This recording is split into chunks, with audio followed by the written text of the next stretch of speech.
When we think about companies and organizations, it's sometimes useful to view them from the standpoint of investors. In other words, from the lenses of those who provide the capital to grow.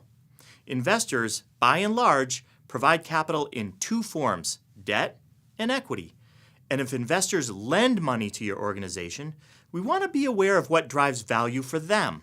So let's say that you're an investor and you want to invest by lending companies money.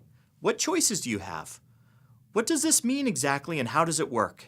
As you might expect, this involves you providing the company with money today, and the company agrees to pay you back later. Plus, they pay you interest in the meantime. So let's set up the plain vanilla bond next. You provide $1,000 to the company today, and they pay you $80 of interest each year, then pay you back the $1,000 3 years from today. Seems simple, right? Well, are you going to put any restrictions or prescriptions on the company? If you want the loan to be tied to an asset, in other words, there's collateral pledged to support the loan, then you have to negotiate that now. Collateral just means that if the company has a problem paying the loan, then you as the lender could get the asset instead. Real estate, car, receivables, inventory, machinery, or equipment. Yes, you'd rather have the loan be repaid, but getting an asset is better than getting nothing. So generally, the existence of collateral dampens the risk of the company not repaying the loan. You might also specify that the company has to maintain a minimum amount of cash in the business and not take unnecessary risks with the loan money. Finally, what happens after the loan is born? One thing we need to understand is that loans can get bought, sold, and transferred over time. If a lender decides they don't want to own that investment anymore, or they need more cash today, they sell the loan to someone else. Okay, back to our example.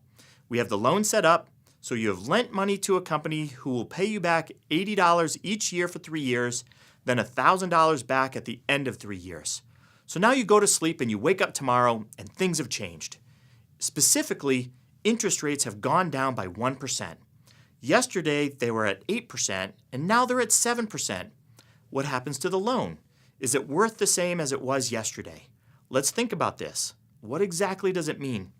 New loans that are generated today are only paying 7% per year, and your loan is paying you 8%, and it's a fixed rate that doesn't change. So your loan becomes more valuable. Let's think about the math. First, cash flows that occur over time are not worth the same amount to you today. $1,000 today is worth more than $1,000 10 years from now because you can invest the money and have more in 10 years. So we need to puzzle out a way to calibrate cash flows that occur at different points in time. If we want to figure out what a future cash flow is worth today, we need to discount it at an appropriate rate. So coming back to our bond, it's paying $80 each year for 3 years and also has a $1,000 payment in year 3. Since interest rates were at 8%, let's value the bond using that as the discount rate. To discount, you simply divide the cash flow by 1 plus the discount rate for each year you want to pull the cash flow back in time. So the present value of the $80 cash flow that occurs in year 1 is $80 divided by 1.08 or $74.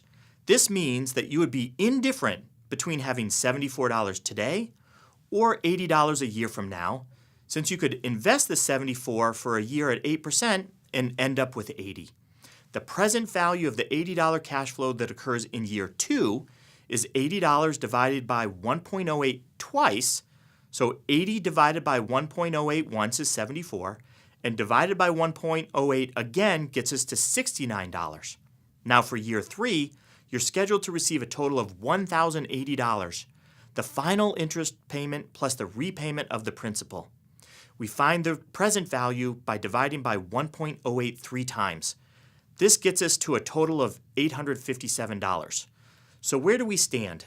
If we invest in the bond, this bond is worth to us today a total of, if we add up all the present values, 74 plus 69 plus 857, which gives us, drum roll please, $1,000 exactly.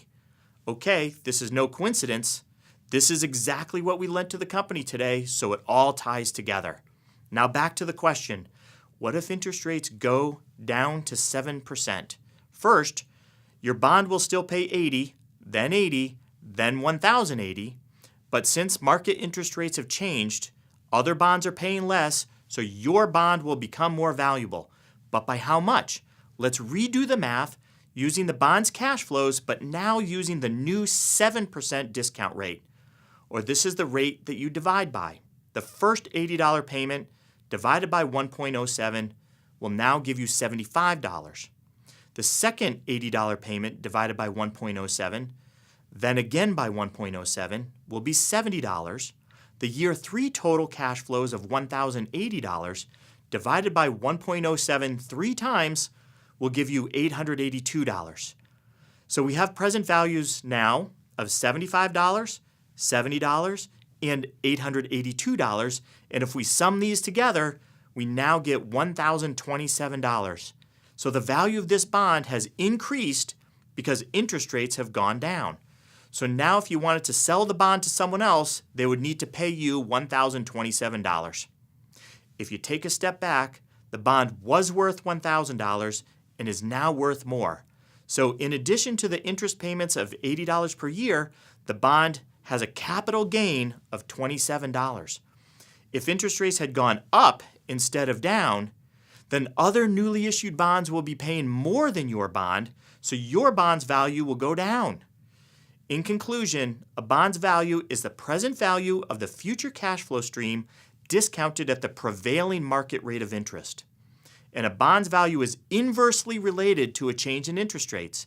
An increase in interest rates will cause a bond's price to fall, and a decline in rates will cause a bond's price to rise. And now we know why.